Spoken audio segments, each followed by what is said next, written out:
नमस्कार, भारत की आवाज देख रहे हैं आप। कि वो बटन दबाकर 9 मेडिकल कॉलेज का उपहार उत्तर प्रदेश को दें।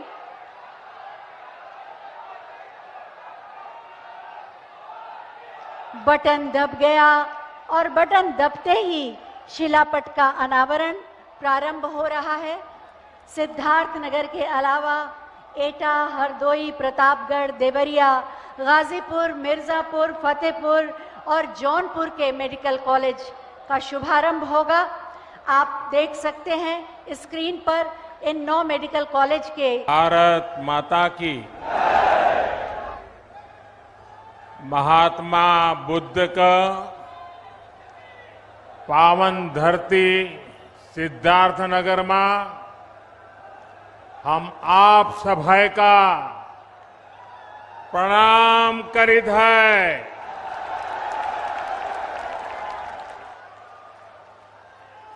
महात्मा बुद्ध जौने धरती पर आपन पहले कई जीवन बिताइन, वहे धरती पर साए आज प्रदेश का 9 मेडिकल कॉलेजन का उद्घाटन है।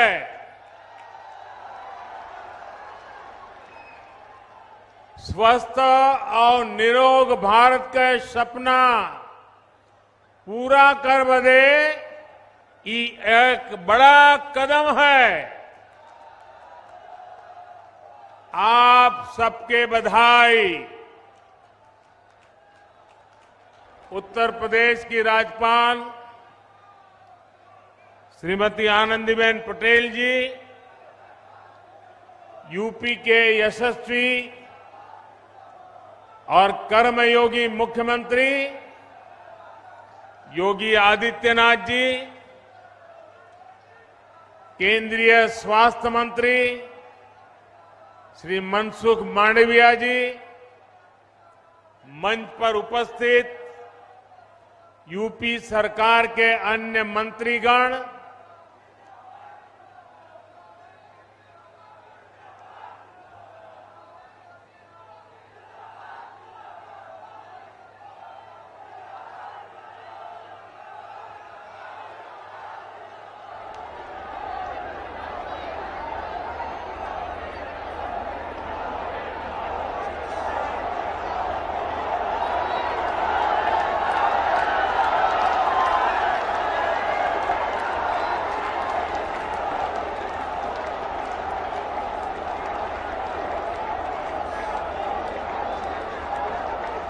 संतोष हो गया?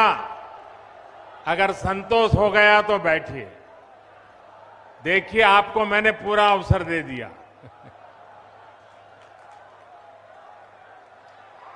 आपकी इच्छा हमारे सरहकों पर।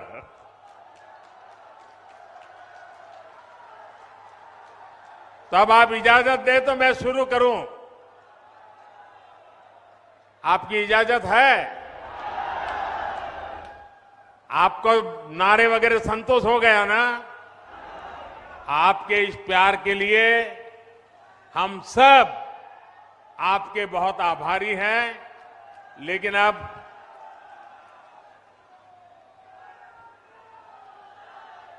ये उत्साह अभी कई महीनों तक चला रहा है।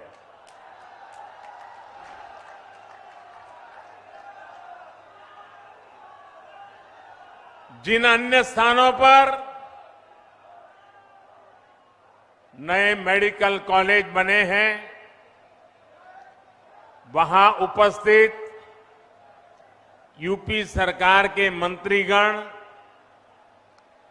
कार्यक्रम में मौजूद सभी सांसद, विधायक, अन्य जनप्रतिनिधि और मेरे प्यारे भाइयों और बहनों, आज का दिन पूर्वांचल के लिए, पूरे उत्तर प्रदेश के लिए आरोग्य की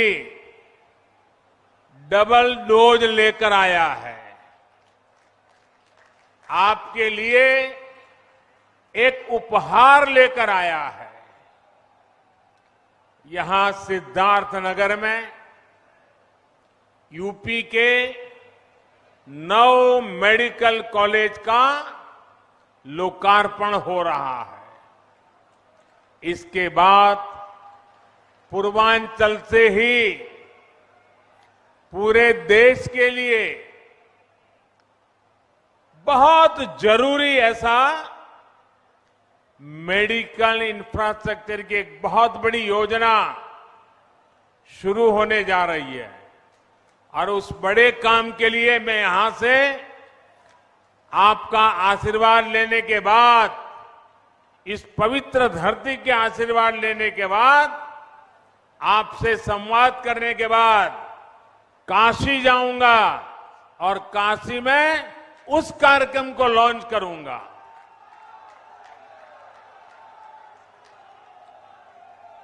साथियों, आज केंद्र में जो सरकार है, यहां यूपी में जो सरकार है, वो अनेकों कर्म योगियों की दशकों की तपस्या का फल है।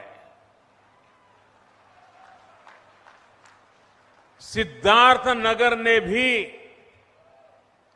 स्वर्गीय माधव प्रसाद त्रिपाठी जी के रूप में एक ऐसा समर्पित जनप्रतिनिधि देश को दिया, जिनका अथाह परिश्रम आज राष्ट्र के काम आ रहा है। माधव बाबू ने राजनीति में कर्म योग की स्थापना के लिए पूरा जीवन खपा दिया। यूपी भाजपा के पहले अध्यक्ष के रूप में, केंद्र में मंत्री के रूप में उन्होंने विशेष रूप से पूर्वांचल के विकास की चिंता की। इसलिए सिद्धार्थनगर के नए मेडिकल कॉलेज का नाम माधव बाबू के नाम पर रखना उनके प्रति सेवा भाव के प्रति सच्ची कार्यांजलि है। और इसके लिए मैं योगी जी को और उनकी पूरी सरकार को बधाई देता हूं। माधव बाबू का नाम यहां से पढ़कर निकलने वाले युवा डॉक्टरों को जन सेवा की निरंतर प्रेरणा भी देगा। भाइयों और बहनों, यूपी और पूर्वांचल में आस्था, अध्यात्म और सामाजिक जीवन से जुड़ी बहुत विस्तृत विरासत है। इस विरासत को स्वस्थ, सक्षम और समृद्ध उत्तर प्रदेश के भविष्य के साथ भी जोड़ा जा रहा है। आज जिन 9 जिलों में मेडिकल कॉलेज का लोकार्पण किया गया है, उनमें ये दिखता भी है। सिद्धार्थनगर में माधव प्रसाद त्रिपाठी मेडिकल कॉलेज, देवरिया में महर्षि देवरहा बाबा मेडिकल कॉलेज, गाजीपुर में महर्षि विश्वामित्र मेडिकल कॉलेज, मिर्जापुर में मां विंध्यवासिनी मेडिकल कॉलेज, प्रतापगढ़ में doctor Sonelal Patel medical college, एटा में वीरांगना अवंतीबाई लोधी मेडिकल कॉलेज, फतेहपुर में महान योद्धा अमर शहीद जोधा सिंह और ठाकुर दरिया सिंह के नाम पर मेडिकल कॉलेज, जौनपुर में उमानाथ सिंह मेडिकल कॉलेज और हरदोई, ऐसे कितने 9 मेडिकल कॉलेज। ये सभी मेडिकल कॉलेज अब पूर्वांचल के कोटि कोटि जनों की सेवा करने के लिए तैयार है। इन 9 नए मेडिकल कॉलेजों के निर्माण से करीब 2,500 नए बेड्स तैयार हुए हैं। 5,000 से अधिक डॉक्टर और पैरामेडिकल के लिए रोजगार के नए अवसर बने हैं। इसके साथ ही हर वर्ष सैकड़ों युवाओं के लिए मेडिकल की पढ़ाई का नया रास्ता खुला है।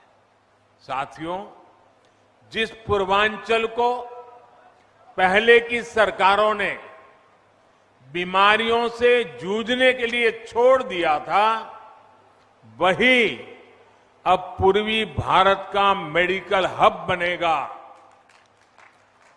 अब देश को बीमारियों से बचाने वाले अनेक डॉक्टर, ये धरती देश को डॉक्टर देने वाली है। जिस पूर्वांचल की छवि पिछली सरकारों ने खराब कर दी थी, जिस पूर्वांचल को दिमागी बुखार से हुई दुखद मौतों की वजह से बदनाम कर दिया गया था,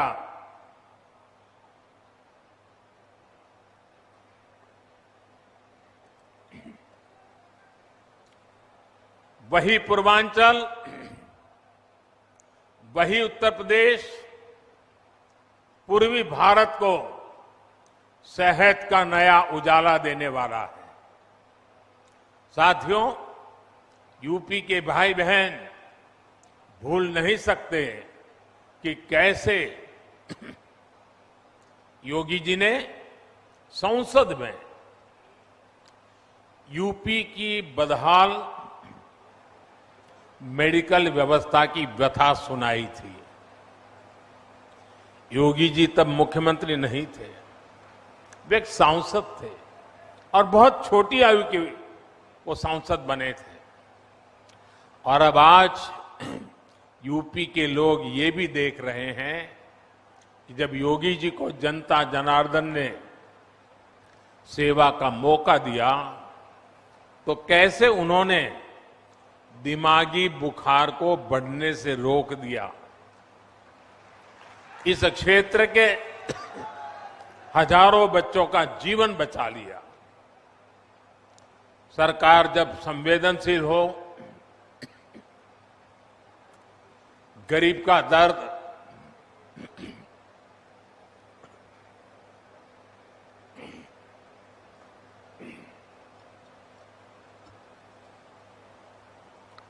गरीब का दर्द समझने के लिए मन में करुणा का भाव हो, तो इसी तरह का काम होता है। भाइयों और बहनों, हमारे देश में आजादी के पहले और उसके बाद भी मूलभूत चिकित्सा और स्वास्थ्य सुविधाओं को कभी प्राथमिकता नहीं दी गई। अच्छा इलाज चाहिए तो बड़े शहर जाना होगा, अच्छे डॉक्टर से इलाज कराना है तो बड़े शहर जाना होगा, रात बिरात किसी की तबीयत खराब हो गई तो गाड़ी का इंतजाम करो और लेकर भागो शहर की तरफ। हमारे गांव देहात की यही सच्चाई रही है। गांवों के कस्बों में जिला मुख्यालय तक में बेहतर स्वास्थ्य सुविधाएं मुश्किल से ही मिलती थी। इस कष्ट को मैंने भी भोगा है, महसूस किया है। देश के गरीब, दलित, शोषित, वंचित, देश के किसान, गांवों के लोग, छोटे छोटे बच्चों को सीने से लगाए इधर उधर दौड़ रही माताएं, हमारे बुजुर्ग जब स्वास्थ्य की बुनियादी सुविधाओं के लिए सरकार की तरफ देखते थे तो उन्हें निराशा ही हाथ लगती थी। इसी निराशा को मेरे गरीब भाई बहनों ने अपनी नीति मान लिया था। जब 2014 में आपने मुझे देश की सेवा का अवसर दिया, तब पहले की स्थिति को बदलने के लिए हमारी सरकार ने दिन रात एक कर दिए। जनमानस के कष्ट को समझते हुए सामान्य मानवी की पीड़ा को समझते हुए उसके दुख दर्द को साझा करने में हम भागीदार बने। हमने देश के स्वास्थ्य सुविधाओं को सुधारने के लिए, आधुनिकता लाने के लिए एक महायज्ञ शुरू किया, अनेक योजनाएं शुरू की। लेकिन मुझे इस बात का हमेशा अफसोस रहेगा कि यहां पहले जो सरकार थी उसने हमारा साथ नहीं दिया। विकास के कार्यों में वो राजनीति को ले आई, केंद्र की योजनाओं को यहां यूपी में आगे नहीं बढ़ने दिया गया। साथियों, यहां अलग अलग आयु वर्ग के बहन भाई बैठे हैं। क्या कभी किसी को याद पड़ता है, और याद पड़ता है तो मुझे बताना, क्या किसी को याद पड़ता है कि उत्तर प्रदेश के इतिहास में कभी एक साथ इतने मेडिकल कॉलेज का लोकार्पण हुआ हो? हुआ है कभी? नहीं हुआ है ना। पहले ऐसा क्यों नहीं होता था और अब ऐसा क्यों हो रहा है? इसका एक ही कारण है, राजनीतिक इच्छा शक्ति और राजनीतिक प्राथमिकता। जो पहले थे उनकी प्राथमिकता अपने लिए कमाना और अपने परिवार की तिजोरी भरना था। हमारी प्राथमिकता गरीब का पैसा बचाना, गरीब के परिवार को मूलभूत सुविधाएं देना। साथियों, बीमारी अमीर गरीब कुछ नहीं देखती है, उसके लिए तो सब बराबर होते हैं। और इसलिए इन सुविधाओं का जितना लाभ गरीब को होता है, उतना ही लाभ मध्यम वर्ग के परिवारों को भी होता है। साथियों, 7 साल पहले जो दिल्ली में सरकार थी और 4 साल पहले जो यहां यूपी में सरकार थी, वो पूर्वांचल में क्या करते थे? जो पहले सरकार में थे वो वोट के लिए नहीं, डिस्पेंसरी की कहीं छोटे छोटे अस्पताल की घोषणा करके बैठ जाते थे।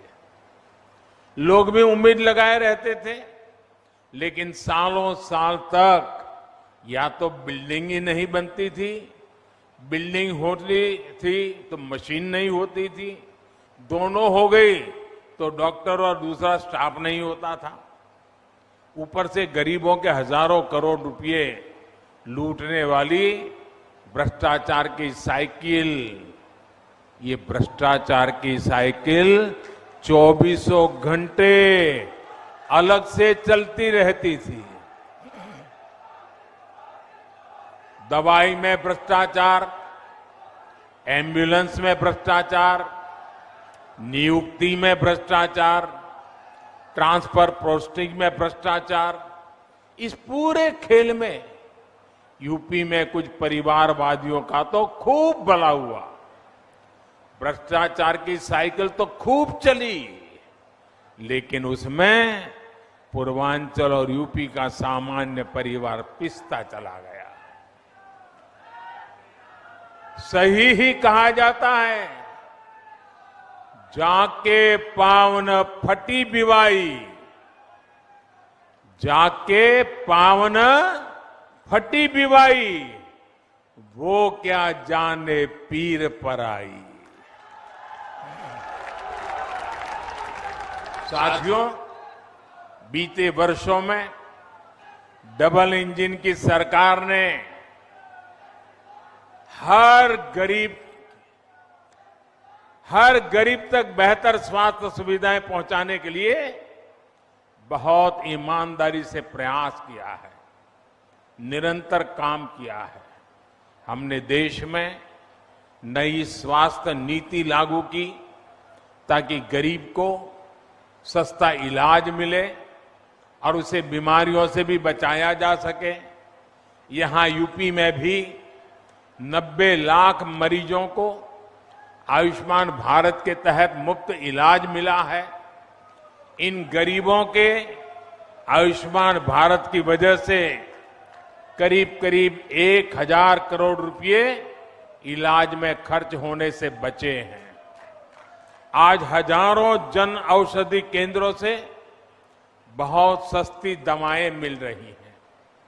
कैंसर का इलाज, डायलिसिस और हार्ट की सर्जरी तक बहुत सस्ती हुई है। शौचालय जैसी सुविधाओं से अनेक बीमारियों में कमी आई है। यही नहीं, देश भर में बेहतर अस्पताल कैसे बने और उन अस्पतालों में बेहतर डॉक्टर और दूसरे मेडिकल स्टाफ कैसे उपलब्ध हो, इसके लिए बहुत बड़े और लंबे विजन के साथ काम किया जा रहा है। अब अस्पतालों का, मेडिकल कॉलेजों का भूमि पूजन भी होता है और उनका तय समय पर लोकार्पण भी होता है।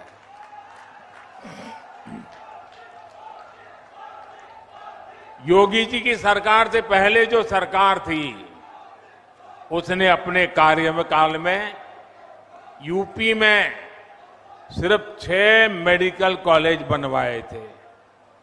योगी जी के कार्यकाल में 16 मेडिकल शुरू हो चुके हैं और 30 नए मेडिकल कॉलेजों पर तेजी से काम चल रहा है। रायबरेली और गोरखपुर में बन रहे एम्स तो यूपी के लिए एक प्रकार से बोनस है।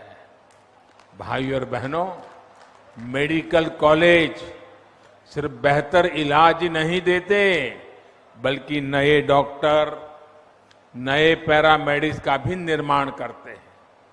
जब मेडिकल कॉलेज बनता है तो वहां पर विशेष प्रकार के laboratory training centre, nursing unit, medical unit और रोजगार के अनेक नए साधन बनते हैं। दुर्भाग्य से पहले के दशकों में देश में डॉक्टरों की कमी को पूरा करने के लिए राष्ट्रव्यापी रणनीति पर काम ही नहीं हुआ। अनेक दशक पहले मेडिकल कॉलेज और मेडिकल शिक्षा की देखरेख के लिए जो नियम कायदे बनाए गए थे, जो संस्थाएं बनाई गई, वो पुराने तौर तरीकों से ही चल रही थी। ये नए मेडिकल कॉलेज के निर्माण में बाधक भी बन रही थी। बीते 7 सालों में एक के बाद एक हर ऐसी पुरानी व्यवस्था को बदला जा रहा है जो मेडिकल शिक्षा की राह में रुकावट बन रहा है। इसका परिणाम मेडिकल सीटों की संख्या में भी नजर आता है।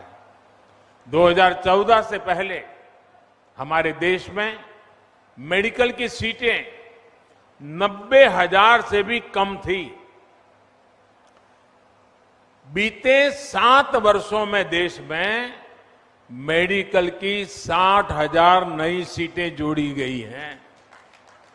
यहां उत्तर प्रदेश में भी 2017 तक सरकारी मेडिकल कॉलेजों में मेडिकल की सिर्फ 1900 सीटें थी, जबकि डबल इंजन की सरकार में पिछले 4 साल में ही 1900 नई सीटों से ज्यादा मेडिकल सीटों की बढ़ोतरी की गई है। साथियों, मेडिकल कॉलेजों की संख्या बढ़ने का, मेडिकल सीटों की संख्या बढ़ने का एक महत्वपूर्ण पहलू ये भी है कि यहां के ज्यादा से ज्यादा युवा डॉक्टर बनेंगे। गरीब मां के बेटे और बेटी को भी अब डॉक्टर बनने में और आसानी होगी। सरकार के निरंतर प्रयास का परिणाम है कि आजादी के बाद 70 वर्षों में जितने डॉक्टर पढ़ लिख कर निकले, उससे ज्यादा डॉक्टर हम अगले 10-12 वर्षों में तैयार कर पाएंगे। साथियों, युवाओं को देश भर में अलग अलग एंट्रेंस टेस्ट की टेंशन से मुक्ति दिलाने के लिए वन नेशन वन एग्जाम को लागू किया गया है। इससे खर्च की भी बचत हुई है और परेशानी भी कम हुई है। मेडिकल शिक्षा गरीब और मिडिल क्लास की पहुंच में हो। इसके लिए प्राइवेट कॉलेज की फीस को नियंत्रित रखने के लिए कानूनी प्रावधान भी किए गए हैं। स्थानीय भाषा में मेडिकल की पढ़ाई ना होने से भी बहुत दिक्कतें आती थी। अब हिंदी सहित अनेक भारतीय भाषाओं में भी मेडिकल की बेहतरीन पढ़ाई का विकल्प दे दिया गया है। अपनी मातृभाषा में जब युवा सीखेंगे तो अपने काम पर उनकी पकड़ भी बेहतर होगी। साथियों, अपनी स्वास्थ्य सुविधाओं को यूपी तेजी से सुधार सकता है। ये यूपी के लोगों ने इस कोरोना काल में भी साबित किया है। 4 दिन पहले ही देश ने 100 करोड़ वैक्सीन डोज का बड़ा लक्ष्य हासिल किया है और इसमें यूपी का भी बहुत बड़ा योगदान है। मैं यूपी की समस्त जनता, कोरोना वॉरियर्स, सरकार, प्रशासन और इससे जुड़े सभी लोगों को बधाई देता हूं। आज देश के पास 100 करोड़ वैक्सीन डोज का सुरक्षा कवच है। बावजूद इसके कोरोना से बचाव के लिए यूपी अपनी तैयारियों में जुटा हुआ है। यूपी के हर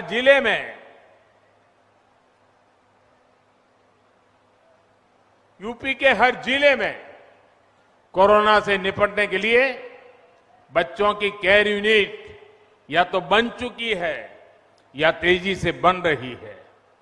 कोविड की जांच के लिए आज यूपी के पास 60 से ज्यादा लैब मौजूद है। 500 से ज्यादा नए ऑक्सीजन प्लांट पर भी तेजी से काम चल रहा है। साथियों, यही तो सबका साथ, सबका विकास, सबका विश्वास और सबका प्रयास, यही तो उसका रास्ता है। जब सभी स्वस्थ होंगे, जब सभी को अवसर मिलेंगे, तब जाकर सबका प्रयास देश के काम आएगा। दीपावली और छठ का पर्व इस बार पूर्वांचल में आरोग्य का नया विश्वास लेकर आया है। ये विश्वास तेज विकास का आधार बने, इसी कामना के साथ नए मेडिकल कॉलेज के लिए पूरे यूपी को फिर से बहुत बहुत बधाई और धन्यवाद देता हूं। आप भी इतनी बड़ी तादाद में हमें आशीर्वाद देने के लिए आए, इसलिए मैं विशेष रूप से आपका आभार व्यक्त करता हूं। बहुत बहुत धन्यवाद। अगर आपको हमारा ये वीडियो अच्छा लगा है तो प्लीज लाइक, शेयर और सब्सक्राइब करना ना भूलें।